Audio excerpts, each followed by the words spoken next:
வணக்கம் நண்பர்களே. இனி வருகின்ற காலங்களில் துலாம் ராசிக்கு எப்படிப்பட்ட சூழ்நிலை அமைய போகுதுன்னு தெரியுமா? உங்களுக்கான நற்பலன்கள் என்னென்ன, எந்தெந்த விஷயங்களில் ஜாக்கிரதையாக இருக்கணும்னு தெரிஞ்சுக்கணுமா? இந்த வீடியோவை ஸ்கிப் பண்ணாமல் பாருங்கள்.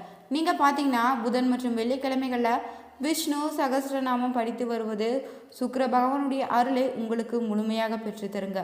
அது மட்டும் இல்லைங்க, உங்களுடன் உடன் பிறந்த சகோதரர்களுக்கு உங்களால் முடிந்த ஏதாவது ஒரு அன்பளிப்பை கொடுப்பதும் உங்கள் வாழ்வில் ஏற்ற தரக்கூடிய ஒரு சிறந்த பரிகாரம்னே சொல்லலாம். இந்த வீடியோவை கடைசி வரைக்கும் பாருங்கள், உங்களுக்கு பயனுள்ளதாக இருக்கும். துலாம் ராசி அன்பர்களே, இந்த வீடியோவை பார்த்துருக்கக்கூடிய துலாம் ராசி அன்பர்கள், இப்போ நான் சொல்லக்கூடிய ஒரு முக்கியமான மந்திரத்தை மறக்காமல் நீங்கள் கமெண்ட் செக்ஷனில் ஒரு 3 டைம் பதிவிட்டுட்டு அதை வீட்டில் இருக்கும்போது ஃப்ரீ டைமில் கண்டிப்பாக ஒரு 3-4 டைம் சொல்லி பாருங்கள். இதனால் பல நன்மைகள் வர இருக்குது. அது என்ன நன்மைகள், அதன் மூலமாக என்ன கிடைக்க போகுது, எதனால் இந்த மந்திரம் சொல்லணும் அப்படிங்கிற எல்லா விஷயத்தையும் நாம் சொல்ல போகிறோம். ஸோ நிறைய பேருக்கு நிறைய சந்தேகங்கள் இருக்கும். இந்த மந்திரம் எதற்காக, இதெல்லாம் பழிக்குமா, இதெல்லாம் யூடியூப்பில் சொல்கிறதெல்லாம் நம்பலாமா அப்படின்னு. இப்போவும் சொல்கிறோம். இப்போ நாங்கள் சொல்லக்கூடிய விஷயங்கள் பொதுப்படையான ஜோதிடம். தனிப்படையான ஜோதிடம் பார்க்கணும் அப்படின்னா நீங்கள் கட்டாயம் கீழே இருக்கிற ஃபோன் நம்பருக்கு ஃபோன் பண்ணி பேசிக்கோங்க. பிரபல ஜோதிடர் தான் பேசுவார். இப்போ சமீபத்தில் வெளியான திரைப்படத்தினுடைய இசையமைப்பாளர், டைரக்டர், ஆக்டர் 3 பேருமே இவர்கிட்ட தான் ரெகுலராக ஜோதிடம் பார்த்துட்ருக்காங்க. அப்படியே ஃபஸ்ட் ஆக்டர் பார்க்க ஆரம்பித்தார். அப்புறமேட்டு அப்படியே உள்ள இவரை ரெக்கமெண்ட் பண்ணாங்க. மறுபடியும் அதுக்கப்புறம் இசையமைப்பாளர், டைரக்டர் அப்படின்னு எல்லாருமே கண்டிப்பாக பார்க்க ஆரம்பிச்சிட்டாங்க. ஸோ நிறைய சினி ஃபீல்டில் இருக்கிறவங்களும் இவர்கிட்ட ஜோதிடம் பார்த்துருக்காங்க. நிறைய பொலிட்டீஷியன்ஸும் ஜோதிடம் பார்த்துருக்காங்க. அவரோட நம்பர் கீழே கொடுத்துருக்கேன். ரொம்ப விஐபி ஜோதிடர் தான். ஸோ அதனால் ரொம்ப அதிகமாக காசு கேட்பார் அப்படின்னா நீங்கள் பயந்து தேவையில்லை. ஜஸ்ட் நீங்கள் ஃபோன் மூலமாக பேசி நீங்கள் சால்வ் பண்ணிக்கலாம். சரி சார், இப்போ நான் முக்கியமான ஒரு விஷயத்த சொல்கிறேன். சங்கடஹர விநாயகர் அப்படிங்கிற உங்களுக்கு யாராவது தெரியுமான்னு தெரில. ஓம் சங்கடஹர விநாயகரை போற்றி, ஓம் சங்கடஹர விநாயகரை போற்றி, ஓம் சங்கடஹர விநாயகரை போற்றி அப்படின்னு மறக்காமல் கமெண்ட் செக்ஷனில் 3 டைம் பதிவிடுங்க. ஓம் சங்கடஹர விநாயகரே போற்றி அப்படின்னு. சங்கடங்களை விரட்டக்கூடிய விநாயகர், எந்த சங்கடமும் வராமல் விநாயகர் பாதுகாப்பார். மிகப்பெரிய நன்மைகளை கொடுக்கக்கூடியவர் விநாயகர். பிரச்சனைகள்லேருந்து வெளிவரக்கூடியதற்கு முக்கியமான ஒரு ஆணிவேர் விநாயகர். உங்களுடைய கவலைகள் எதுவாக இருந்தாலும் ஃபஸ்ட்டு விநாயகர் தான் தீர்த்து வைக்கிறதுக்கு முதன்முறையாக அக்கௌண்ட் எழுதுவாராம். இவருக்கு இந்த பிரச்சனைகள் இருக்குது, அந்த பிரச்சனைலாம் சரி பண்ணி கொடுக்கணும். பணப்பிரச்சனை இருக்குது, சரி பண்ணி கொடுக்கணும். மனப்பிரச்சனை இருக்குது, சரி பண்ணி கொடுக்கணும். இந்த மாதிரி விஷயங்கள் எல்லாத்தையுமே சரி பண்ணி கொடுக்குறது விநாயகர். விநாயகர்கிட்ட தான் அடுத்தது போகும். ஃபஸ்ட்டு உங்கள் குலதெய்வ வழிபாடு பண்ணி பார்த்தீங்களா, அதற்கு முன்னாடி உங்களோட குலதெய்வத்துக்குள்ளே போகும்போதே பார்த்தீங்கன்னா எங்கேயாவது மூலையில் ஒரு சின்னதாக ஒரு விநாயகர் வச்சுருப்பாங்க. மூல முதற் கடவுள். நீங்கள் எவ்வளோ பெரிய மாமிசம் சாப்பிடக்கூடிய கோயிலாக இருந்தாலும் சரி, அது வாசலில் இந்த கோயில் கண்டிப்பாக இருக்கும். ஸோ மூல முதற் கடவுள்கிட்ட வணங்கிட்டு தான் நீங்கள் குலதெய்வத்துக்கிட்டையும் போக முடியும். ஸோ உங்களுடைய குலதெய்வ வழிபாடு பண்ணுறதுக்கு முன்னாடியே மூல முதற் கடவுளுக்கு நீங்கள் வணக்கம் வச்சுட்டு தான் நீங்கள் போய் ஆகணும். ஸோ அந்த மாதிரி இருக்கக்கூடிய அந்த விநாயகரை நீங்கள் வழிபடுவதால் மிகப்பெரிய நன்மை வர வேண்டிய ஒரு நேரம். சரி, இதில் இப்போ இந்த காலகட்டம் துலாம் ராசிக்கு ஓவரால் சூப்பர் அப்படின்னு சொல்கிறத விட தப்பிக்கிறதுக்கு சின்ன சின்ன வழிகள் இருக்குது. அதுதான் சொல்ல முடியும். ஏன்னா உங்களுக்கு நெகட்டிவாகவும் சொல்ல விரும்பலை. ஒன்றும் உங்களுக்கு உடல் ரீதியாகவும் பெரிய இஷ்யூஸ் கிடையாது. அப்படி இருந்தது அப்படின்னா உடனே டாக்டரை பார்த்து செக் பண்ணிடுங்க. வேறு எந்த ப்ராப்ளம் இருந்தாலும் உடனே சால்வ் பண்ணிக்கோங்க. அதே மாதிரி உங்களுடைய தாய் தந்தரினுடைய உடலில் கவனம் செலுத்துங்க. உடல் ஆரோக்கியத்தில் கவனம் செலுத்துங்க. எந்த ஒரு சின்ன பிரச்சனை இருந்தாலும் உடனே டாக்டர்கிட்ட கூட்டு போய் பாருங்கள். உடனே கொஞ்சம் செக் பண்ணுங்கள். அவங்களோட ரொம்ப நாள் கனவுகள், இந்த மாதிரி உடம்புலாம் பார்க்கணும், அவங்கள திட்டுறது, இந்த மாதிரி இதெல்லாம் கொஞ்சம் அவாய்ட் பண்ணிக்கோங்க. கொஞ்சம் பார்த்து பக்குவமாக எங்கிட்ட கொஞ்சம் நடந்துக்கிறது, இந்த மாதிரி விஷயங்கள்லாம் கொஞ்சம் ஹாப்பியாகவே பண்ணி கொடுங்க.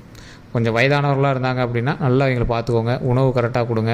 மாத்திரையெல்லாம் டேப்லெட்லாம் எடுத்துக்கிறாங்களான்னு பாருங்கள். முடிஞ்ச ஒரு செக்கப் கூப்பிட்டு போய்ட்டு வாங்க. இந்த மாதிரி விஷயங்களும் கொஞ்சம் கவனமாக இருங்க. தாய் தந்தையினுடைய உடல் ஆரோக்கியத்தில் ரொம்ப கவனம் தேவை. தந்தையினுடைய உடல் ஆரோக்கியத்தில் ரொம்ப ரொம்ப கவனம் தேவை. ஸோ இந்த மாதிரி இருக்கக்கூடிய உங்களுடைய காலகட்டத்தில் வரக்கூடிய காலகட்டங்கள் மிகவும் மகிழ்ச்சியான காலகட்டங்கள் அப்படின்னு சொல்லலாம். உங்களுடைய வாழ்க்கையை பொறுத்த வரைக்கும் மகிழ்ச்சியான காலகட்டங்கள். ஸோ உங்களுடைய வாழ்க்கையில் செல்வம் சேருவதற்கும் உடல் ஆரோக்கியத்திற்கும் குறைவில்லை. ஆட்டோமேட்டிக்காக சந்தோஷமாக உடல் ஆரோக்கியம் இருக்கும். செல்வம் சேருவதற்கான வழிகளும் உங்களுக்கு இருக்கும். உங்களுக்கு வருமானம் வந்துகிட்டே இருக்கும். ஆனால் அது எந்த பக்கம் செலவு பண்ணுறீங்கன்னு உங்களுக்கு தெரியவே தெரியாது. அந்த மாதிரி தான் இப்போ செலவு பண்ணிகிட்டு இருப்பீங்க. சார், நிஜமாலுமே எந்த பக்கம் அமௌண்ட் வாங்கணும்னு தெரில, ஆனால் எந்த பக்கம் இப்போ கொடுத்தோன்னு தெரில. அமௌண்ட் செலவாகிட்டு தான் இருக்குது, ஆனால் அதில் எந்த அவுட்புட்டு இப்போ எடுத்த மாதிரி தெரியல அப்படின்னு தான் நீங்கள் யோசிச்சுட்ருப்பீங்க. கவலைகளை விட்டு விளக்குங்க. கவலைகள்லாம் தூக்கி வெளியே போட்டுருங்க. இதுக்கு மேலே சந்தோஷம், மகிழ்ச்சி மட்டுமே உருவாக்கக்கூடிய நேரம். அந்த இடத்துல நீங்கள் குழம்பிகிட்டு இருக்கும்போது கடவுளை யோசிப்பார். இவன் எதுக்காக இப்போ வணங்க வந்தான்? அவனோட மனசே குழப்பமாக இருக்குது. அதாவது ஒரு கடவுள்கிட்ட வணங்கும் போது கூட தெளிவாக வணங்கணும். என்ன வேணுமோ அதை மட்டும் சொல்லணும். சுற்றி ஆறான்னு இருக்கும். அது நீங்கள் என்ன பேசுகிறீங்களோ அதுக்கு தகுந்த மாதிரி தான் செயல்படுத்தும். கடவுள்கிட்ட அந்த ஆறா அதிகமாக வேலை செய்யும். அதனால தான் கோவில் அப்படின்னு ஒரு புனிதமான இடத்த உருவாக்குனாங்க. மனிதர்களுடைய ஆறா எப்படி வேலை செய்யணும், அவங்க எப்படி சொன்னால் எப்படி புரியும் அப்படிங்கிறதுக்கோசம் தான் அந்த மாதிரி ஆரம்பித்தாங்க. ஒரு கோவிலில் போய் நிற்கிறீங்க அப்படின்னா, ஒரு கேலண்டரில் சாமி ஃபோட்டோ பார்த்தீங்க அப்படின்னா கூட சாமிக்கு பின்னாடி ஒரு ஒளிவட்டம் ஒன்று இருக்கும். அது பேர் தான் ஆரா. நிறைய பேர் சாமி டிசைனுக்கோசம் போட்டுருக்காங்கன்னு நினச்சிப்பாங்க. அது பேர் ஆரா. எல்லா மனிதர்களுக்கு பின்னாடி அது இருக்குமா. நீங்கள் என்ன பேசுகிறீங்க, என்ன நினைக்கிறீங்களோ அதுக்கு தகுந்த மாதிரி நடத்தி கொடுக்குமா. ஸோ அதனால தான் நீங்கள் வந்து நல்ல விஷயங்களை பேச வேண்டும். உங்களுக்கு என்ன தேவையோ அதை பேச வேண்டும். நிறைய பேருக்கு தெரியறதில்ல. கடன் இருக்குது அப்படின்னு நீங்கள் வந்து கடவுள்கிட்ட வேண்டுவீங்க.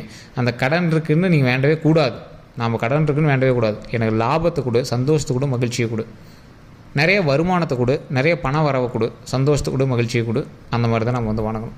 அப்படி கேட்டோம்னா ஆண்டவன் கண்டிப்பாக நிறைய வருமானத்தை கொடுப்பாரு, செல்வம் சேருவதற்கான வழிகளை கொடுப்பாரு, அந்த செல்வத்தை சேர்த்து நமக்கு கொடுப்பார். ஸோ இதுதான் வந்து ஒரு மிகப்பெரிய ஒரு சயின்ஸ் விஷயம். நிறைய பேர் சின்ன சின்ன விஷயத்தை தான் நீங்கள் வந்து கோட்டை விட்டுறீங்க.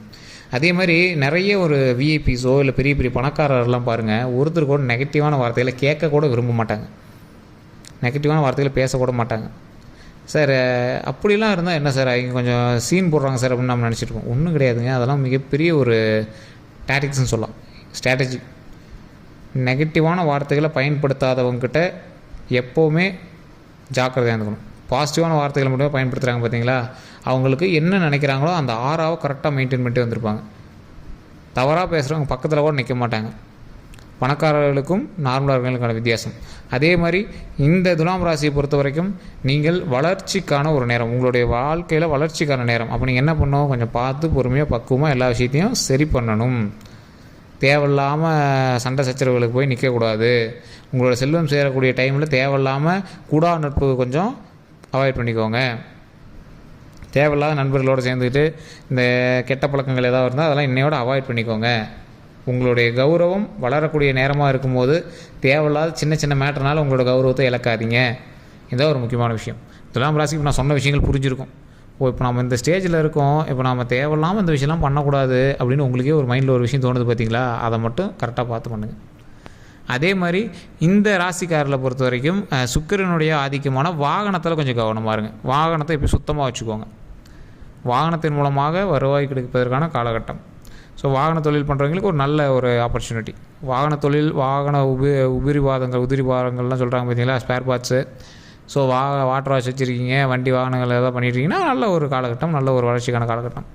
அதே மாதிரி உங்களுக்கு எந்த விஷயத்தில் நீங்கள் கவனமாக இருக்கணும் அப்படின்னா, எந்த விஷயத்தில் உங்களுக்கு நல்ல காலகட்டமோ, வண்டி வாகனத்தில் நல்ல காலகட்டமோ, அதே வண்டி வாகனத்தில் கவனமாகவும் இருக்க வேண்டிய ஒரு காலகட்டம். இப்போ நான் சொன்ன விஷயங்கள்லாம் வந்து ஓவரால் நான் சொல்லியிருக்கேன், ஜோசியத்தை பார்த்து ஓவரால் சொல்லியிருக்கேன். இதில் இன்னும் உள்ளே நிறைய இருக்குதுங்க. அதெல்லாம் தனிப்படையாக ஜோதிடம் பார்த்தா தான் தெரியும். ஏன் தனிப்படையாக ஜோதிடம் பார்க்கணும்? ஒருவேளை நீங்கள் எல்லாம் காசு சம்பாதிக்கிறதுக்கு இப்படி சொல்கிறீங்க அப்படின்னு நினச்சிட்டு இருப்பீங்க. ஒரு தெளிவாக புரிஞ்சுவாங்க. நீங்கள் இங்கே பார்க்கணுன்னா அவசியம் இல்லைங்க. நீங்கள் எங்கே போனீங்க அப்படின்னாலும் யூடியூப்பில் இருக்கக்கூடிய வீடியோக்கள் வந்து எப்படி இருக்கும் அப்படின்னா, இப்போ நம்ம வந்து துலாம் ராசி சொல்கிறோம், துலாம் ராசிக்கு ஃபுல்லாக சொல்லிடுவோம். துலாம் ராசியில் 10 கோடி பேர் 11 கோடி பேர் இருப்பான். அத்தனை பேர்த்துக்கும் நல்ல நேரமா அப்படின்னு கேட்டால், ஏன் சார் பக்கத்து வீட்டுக்காரங்களாம் 50 லட்ச ரூபா லாபம் வந்துச்சு, எப்படி எனக்கு மட்டும் 50 லட்ச ரூபா லாபம் வரல அப்படின்னு கேட்பீங்க. ஒன்றே ஒன்று நல்லா தெளிவாக தெரிஞ்சுக்கோங்க. அந்த ராசிக்கு வேறு லக்கினம் இருக்குது, வேறு நட்சத்திரம் இருக்குது, வேறு தசாபுத்தி இருக்குது. எங்களுடைய கணவன் மனைவி எங்களோட வீட்டில் இருக்கவங்களுக்கு வேறு வேறு ராசிகள் ஜாதகம் எல்லாமே இருக்குது. அதற்கு தகுந்தாற் போல் எங்களோட லொக்கேஷன் அமைஞ்சிருக்கும். ஸோ அதற்கு தகுந்த மாதிரி தான் எங்களோட ஜாதகம் வந்து செயல்படும். அதுக்கு தான் தனிப்படையான ஜோதிடம் கூட எங்களோட ஃபேமிலியோட ஜோதிடம் பார்க்குறது. இப்போ உங்களுக்கு எப்படி இருக்கும், உங்களுக்கு வேறு வேறு ராசி, வேறு வேறு நட்சத்திரம், வேறு வேறு தசாபுத்தி. ஸோ அந்த மாதிரி இருக்கும்போது உங்களுக்கு என்ன இருக்கோ அதுதான் நடந்துகிட்ருக்கும். இப்போ இது மாதிரி எத்தனை பேர் இருப்பான். ஸோ ஒவ்வொருத்தருக்கும் ஒவ்வொரு வேரியேஷன் இருக்கும். ஆனால் சில விஷயங்கள் மட்டும் காமனாக நடக்கும். எது ராசிக்குன்னு என்ன இருக்குதோ அது காமனாக நடக்கும். அதுதான் பொது பலன்னு சொல்கிறது. இப்போ வீடியோவில் சொல்கிறது. இப்போ நான் சொல்கிறதுல பாதி பேருக்கு ஒரு 80% நடந்திருக்கும், பாதி பேருக்கு வெறும் 20% தான் நடந்திருக்கும். அதற்கான காரணம் இதுதான். தசாபுத்தியும் லக்கினமும் மாறி இருக்கிறதுக்கான காரணம் தான் இது. ஸோ இது வந்து நிறைய பேர் சொல்கிறதில்ல. இது கண்டிப்பாக உங்களுக்கு நடக்கும் அப்படின்னு சொல்லிட்டு போயிடுவாங்க. நான் தெளிவாக உங்களுக்கு சொல்கிறேன். இது நீங்கள் தனியாக பார்க்கணும் அப்படின்னா, ரொம்ப நீங்கள் பக்கத்தில் கூட உங்களோட ஜோதிடர்கள் யாராவது இருந்தால், ரெகுலராக பார்க்கக்கூடிய ஜோதிடர்கள் இருந்தால் ஒரு டைம் பார்த்துக்கோங்க, ஒன்றும் பிரச்சனையே கிடையாது. உங்களுக்கு இல்லை சார் நான் தெளிவாக பார்க்கணும் அப்படின்னா கீழே கான்டாக்ட் நம்பர் டீட்டெயில்ஸ் கொடுத்துருக்கோம். பிரபல ஜோதிடர் நம்பர் தான் கொடுத்துருக்கேன். நீங்கள் ஃபோன் பண்ணி அப்படின்னா ஃபோன் மூலமாகவே எங்களை வந்து கான்டாக்ட் பண்ணி பேசி தெரிஞ்சிக்கலாம். அது மட்டும் இல்லாமல் வேறு எந்த கருத்துக்களாக இருந்தாலும் அவர் வந்து ஓவரால் கிட்டத்தட்ட 4 ஸ்டேட்டில் பார்க்குறாரு. 5 லாங்குவேஜுக்கு மேலே அவருக்கு தெரியும். 5 லாங்குவேஜில் ஜோதிடம் பார்க்குறாரு. எந்த மேட்டராக இருந்தாலும் சரி, வசியம் சம்மந்தப்பட்ட, திருமணம் சம்மந்தப்பட்ட, குழந்தைகள் சம்மந்தப்பட்ட எல்லா விஷயத்துலையும் அக்குவேர் அணிவராக இருப்பார். ஏன்னா 200க்கும் மேற்பட்ட ஜோதிடர்களுக்கு இவர் ஆசான், கிளாஸ் நடத்துகிறவங்க. ஸோ அதனால் எல்லாத்தையுமே ரொம்ப இன்டீரியராக போய் பார்த்து சொல்கிறவங்க. டக்குன்னு சொல்லிடுவாங்க. ஃபோன் மூலமாக ஒரு 5 நிமிஷம் 10 நிமிஷத்தில் நீங்கள் என்ன கேள்வி கேட்கணுங்கிறதே கன்ஃபியூஸ் ஆகிற அளவுக்கு இருப்பீங்க. இன்னும் வேறு என்ன தான் கேட்குறது அப்படின்னு யோசிப்பீங்க. ஸோ அந்தளவுக்கு வந்து எல்லாத்தையுமே அவர் புட்டு வச்சுருவாரு. உங்களுக்கு வேணும் அப்படின்னா ஜஸ்ட் நீங்கள் வந்து ஃபோன் மூலமாக பேசி தெரிஞ்சுக்கோங்க. வேறு எந்த கருத்துக்களாக இருந்தாலும் மறக்காம கமெண்ட் செக்ஷன்லையும் பதிவிடுங்க. இந்த வீடியோ பிடிச்சா லைக் பண்ணுங்கள். நான் முன்னாடி சொன்ன ஒரே விஷயம் தான், ஓம் சங்கடகர விநாயகரை போற்றி, ஓம் சங்கடகர விநாயகரை போற்றி, ஓம் சங்கடகர விநாயகரை போற்றி அப்படின்னு மறக்காம கமெண்ட் செக்ஷனில் 3 டைம் டைப் பண்ணிவிட்டு வீட்டில் ஃப்ரீயாக இருக்கிற டைமில் பேசுங்க. இதை வாயில் உச்சரிங்க. முடிஞ்சால் ஒரு 10 பேர்த்துக்கு சாப்பாடு போடுங்க. உங்கள் கையினால் சாப்பாடு போட்டிங்க அப்படின்னா போதுமானது. அந்த சாப்பாடு உங்களுக்கு மிகப்பெரிய நன்மையை கொடுக்கும். பெற்றோர்கள் ஆரோக்கியத்தில் கொஞ்சம் கவனம் செலுத்துங்க. வண்டி வாகனங்களை கொஞ்சம் பார்த்துருங்க. வேறு எங்கள் நண்பர்கள்ட்ட கொடுக்குறது, டாக்குமெண்ட் சம்மந்தப்பட்டது, வண்டி வாங்குறீங்க பார்த்துறீங்க அப்படின்னா இருந்தால் கொஞ்சம் ரொம்ப சேஃப்டியாக பண்ணுங்கள். வேறு எங்கிட்ட வாகனத்தை கொடுத்துட்டு உங்களோட வண்டியை கொடுத்துட்டு நீங்கள் போய்ட்டு முடிச்சுட்டு உட்காந்துருக்காதீங்க. அதெல்லாம் கொஞ்சம் பார்த்து பண்ணுங்கள். வேறு எங்கள் வண்டி நீங்கள் வாங்கிட்டு போய் எங்கேயும் கொஞ்சம் இது பண்ணாதீங்க. அதுலேயும் கொஞ்சம் பார்த்துருங்க. ஸோ வண்டி வாகனம் விஷயத்தில் ரொம்ப கவனமாக இருங்க. நீங்கள் ஓனராக இருக்கீங்க, உங்களுடைய வாகனங்கள் வெளியே கமர்ஷியலாக ஓடிட்டுருக்கு அப்படின்னா அதுலேயும் ரொம்ப கவனமாக இருங்க. ஸோ அந்த மாதிரி விஷயத்தில் உங்களுக்கு இந்த டைமில் கவனம் தேவை. மற்றபடி உங்களுக்கு எந்த ஒரு இஷ்யூஸும் கிடையாது. வேறு எந்த கருத்துக்களாக இருந்தாலும் உடனடியாக கமெண்ட் செக்ஷனில் பதிவிடலாம். அதே மாதிரி நிறைய பேருக்கு சில சந்தேகங்களும் இருக்குது. அந்த சந்தேகங்களும் ஃபோன் மூலமாக நீங்கள் வந்து பேசி சால்வ் பண்ணி தெரிஞ்சுக்கலாம். வேறு ஏதாவது உங்களுக்கு வேணும் அப்படின்னா நீங்கள் வந்து கமெண்ட் செக்ஷன்லேயே பதிவிடுங்க. இந்த வீடியோ பிடிச்சா லைக் பண்ணுங்கள், உங்களுக்கு நண்பர்களுக்கு பகிருங்க. இதுவரை நம்ம சேனல் சப்ஸ்கிரைப் பண்ணாமல் தான் சப்ஸ்கிரைப் பண்ணிக்கோங்க. பக்கத்தில் பெல் பண்ண மறக்காம ப்ரெஸ் பண்ணிக்கோங்க. ஃபேஸ்புக்கில் பார்த்தீங்கன்னா ஃபாலோ பண்ணிக்கோங்க. எல்லோருக்கும் நன்றி நண்பர்களே.